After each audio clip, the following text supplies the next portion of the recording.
Ahora, para entender eso, tenemos brevemente que entender su muerte, cómo fue la muerte de Jesús, porque no podemos entender su resurrección si primero no entendemos la muerte de Jesús, porque la muerte de Jesús no fue cualquier tipo de muerte. La muerte de Jesús fue una muerte cruel. La muerte de Jesús fue una muerte de cruz. Y en la época, acuérdese que en ese tiempo imperaba el Imperio Romano. La muerte de cruz en esa época era reservada solamente para los peores criminales, para los peores desertores del ejército, para los peores ladrones, para los esclavos, para la gente más baja de la sociedad. Era la muerte más vil, era la muerte más horrenda, era la muerte más cruel. Era una tortura lenta, diseñada para producir una muerte larga, con mucho dolor, con mucho sufrimiento, con mucha humillación. Dice Deuteronomio capítulo 21 acerca de esto, versículos 22 y 23. Si alguno hubiere cometido algún crimen digno de muerte, y lo hiciereis morir, y lo colgaréis en un madero, no dejaréis que su cuerpo pase la noche sobre el madero. Sin falta lo enterrarás el mismo día, porque maldito por Dios es el que he colgado. Y no contaminarás su tierra que Jehová tu Dios te da por heredad. Es decir, que la muerte de cruz, la muerte en un madero, era considerada una muerte horrenda. Y el que colgaban en un madero era considerado un maldito, según la ley mosaica. Al que colgaban en un madero era considerado un maldito. Jesús no tenía pecado, pero cargó todo el pecado en él. Todo el pecado de nosotros lo cargó en él. De manera que la muerte de Jesús tuvo dos partes: la muerte física y la muerte espiritual. Y ambos tuvieron lugar en el jardín del Getsemaní. Hay gente que solamente piensa en la muerte física de Jesús, pero no piensa en la muerte espiritual de Jesús. Acuérdese que Él se identificó totalmente con nosotros, y nosotros estábamos muertos en nuestros delitos y pecados. Lo que te separa de Dios es el pecado. Y si tú estás separado de Dios, significa que tú estás muerto espiritualmente. Jesús no solo murió físicamente, sino que murió espiritualmente. Por eso cuando Él clamó, ay santo, cuando Él clamó en la cruz y dijo en arameo, Elí, Elí, Elí, lama sabatani, que significa Dios mío, ¿por qué me ha desamparado? La palabra dice que el Padre guardó silencio. El Padre no lo escuchó. El Padre se alejó. Es la primera vez que Jesús se siente solo, porque el pecado te separa de Dios. Ese fue el precio que Jesús tuvo que pagar, separarse de su Padre por primera vez. Es la primera vez que Jesús no siente la presencia de su Padre. Y por eso Jesús clama y dice, Señor, ¿por qué me ha desamparado? ¿Por qué me ha abandonado? Jesús tuvo que beber esa copa amarga. Jesús tuvo que disgustar de esa copa amarga. Esa copa amarga se la dio el Padre. La palabra dice en Mateo 26:39, yendo un poco adelante, se postró sobre su rostro, orando y diciendo, Padre mío, si es posible, pasa de mí esta copa. En otras palabras, yo soy lo que viene es muy fuerte. Si es posible, pasa de mí esta copa. Pero luego Él dijo, pero que no se haga mi voluntad, sino tu voluntad. Él dice textualmente, pero no sea como yo quiero, sino como tú quieras. ¿Qué había dentro de esa copa? ¿Qué había dentro de esa copa? Había mucho sufrimiento, había mucho dolor, porque todo el pecado de la raza humana iba a caer sobre Él. Por eso Jesús dijo: si es posible, pasa de mí esta copa. De manera que el sufrimiento que Jesús tuvo en su cuerpo físico fue grande, pero más grande fue su sufrimiento en el sentido espiritual. Sabemos que Él sufrió en su cuerpo físico horriblemente, pero eso no se compara con lo que sucedió con Él espiritualmente. Porque después que Él expiró, Él fue a las profundidades del infierno. Él no se quedó en la cruz. Él no se quedó allí. Él tenía que descender a las partes más bajas de la tierra, que la palabra dice que es el infierno. ¿Y quién quiere ir al infierno? En esa copa estaba la homosexualidad de la raza humana. En esa copa estaba la mentira, estaba el odio, estaba el resentimiento de los seres humanos.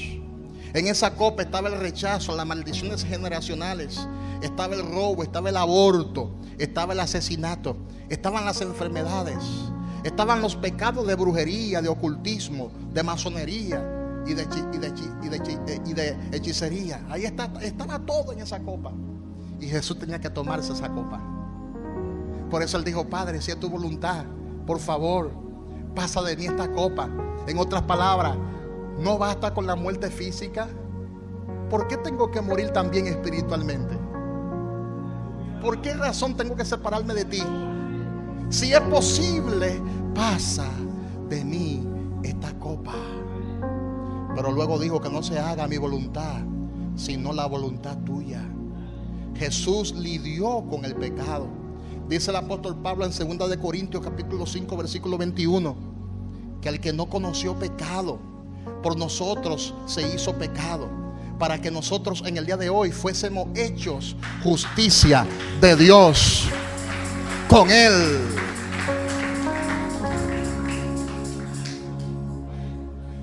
No solo Jesús se identificó con el pecado, sino que cargó en Él la misma raíz del pecado. Aleluya. Todo ese pecado de Adán, del hombre, lo cargó en Él. Por eso la palabra dice que Él es el segundo Adán. Él se identificó con nuestra desgracia. Dígale al que está a su lado: Jesús se identificó con nuestras desgracias. Y el Padre lo dejó. El Padre lo abandonó. Y hay algo que yo he meditado en esto muy profundamente. Usted sabe muy bien que la palabra dice que muchos, después que Jesús murió y resucitó, que salieron a predicar el evangelio, muchos fueron apresados por Nerón, el emperador. Y muchos de sus seguidores, de los seguidores de Cristo, fueron también muertos en cruz, fueron crucificados, fueron quemados y exhibidos como antorchas encendidas en los lugares públicos. Y otros fueron lanzados al circo romano, donde habían leones, y eran devorados. Pero la palabra dice que muchas de esas personas morían cantando, morían orando, morían adorando a Dios, y el Espíritu Santo les daba consuelo, le daba fortaleza. Y era un privilegio el morir en Cristo. El mismo Pablo sabía lo que le esperaba. Pablo sabía que le iban a decapitar.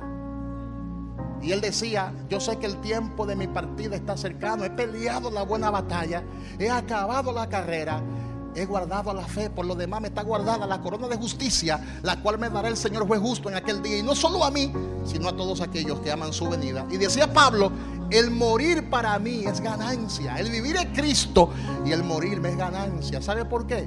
Porque esos mártires sentían en todo momento la presencia de Dios. Aún en el ocaso de su muerte, ellos sentían la presencia de Dios. Y Dios me llevó a eso. Dios me llevó a esa escena. Recuerda que yo le he enseñado que yo me meto en la historia. Literalmente yo me traslado allá a 2000 años atrás y me meto en la historia, me meto como esos creyentes eran perseguidos. Pero yo vi literalmente como cientos de ellos morían adorando a Dios, recibiendo fuerza del Padre, porque el Padre nunca le abandonó a ellos. Pero en el caso de Jesús fue diferente. Cuando Jesús estaba colgando en la cruz, Jesús no tuvo el privilegio de sentir el Espíritu Santo. Jesús no sintió al Padre, porque el pecado de la humanidad fue sobre Él, y el Padre volteó el rostro, se apartó de Él por primera vez, de manera que la muerte la sintió mucho más que los mártires, porque los mártires morían sintiendo la unción del Espíritu Santo. Los mártires murieron sintiendo el poder de Dios. Incluso Esteban, cuando era apedreado, vio los cielos abiertos y vio al Hijo de Dios sentado a la diestra de Dios el Padre. ¿Y a quién no le gustaría morir así, mirando los cielos abiertos? Pero Jesús no murió mirando los cielos abiertos, todo lo contrario, el cielo se oscureció. Cuando Jesús estaba muriendo en la cruz, el cielo se oscureció, se llenó de tiniebla, indicando que el Padre se apartó de Él por completo. Quitaba Sanda Ramasaya. Ay, santo Dios. Cuando Dios me pudo revelar ese detalle, yo dije, wow, somos inmerecedores de esa gracia. Porque yo no sé usted si le pasa lo mismo, pero el día que yo no sienta la presencia de Dios, me siento como raro, me siento incómodo. Yo tengo que sentir la presencia de Dios constantemente en mi vida, porque ya me acostumbré a sentir su presencia, a sentir su respaldo, a sentir su compañía. Y yo me imagino que Jesús, donde moraba, en Jesús moraba todo el poder de la deidad, porque Jesús era 100% hombre y a la misma vez era 100% Dios. Es decir, las dos naturalezas se manifestaron en Él, siendo 100% hombre y siendo 100% Dios. La deidad, la plenitud de la deidad estaba sobre Él, y ese día la deidad se apartó de Él.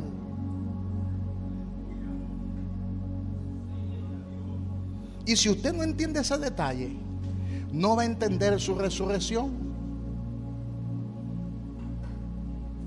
Y allí en la cruz fue vituperado. No solo el Padre lo abandonó, sino que fue humillado. Acuérdese que uno de los ladrones que estaba colgado junto a Jesús le dijo: pero si tú eres Dios, sálvate a ti mismo y sálvanos a nosotros. El ladrón cuestionó su deidad. El ladrón cuestionó su divinidad.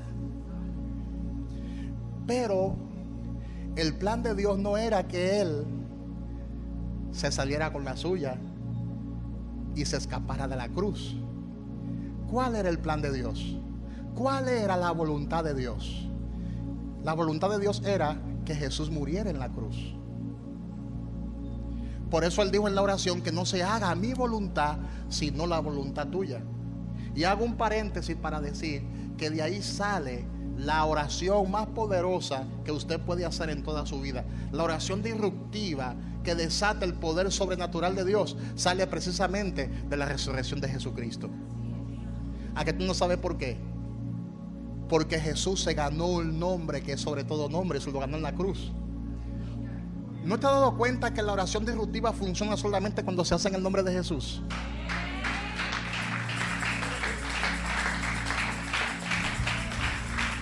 ¿No te das cuenta que los demonios salen es en el nombre de Jesús?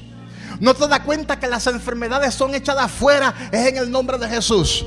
¿No te das cuenta que uno habla en lenguas es en el nombre de Jesús? ¿Y por qué en el nombre de Jesús? Porque Jesús obtuvo su nombre mediante la conquista y se le dio un nombre que es sobre todo nombre, para que en el nombre de Jesús se doble toda rodilla de los que están arriba en los cielos y abajo en la tierra y en las aguas debajo de la tierra, y toda lengua confiese que Jesucristo es el Señor, para gloria de Dios el Padre. El nombre de Jesús funciona porque lo conquistó en la cruz. En ningún otro nombre hay salvación. Diga conmigo: en ningún otro nombre hay salvación. Él se lo ganó en la cruz.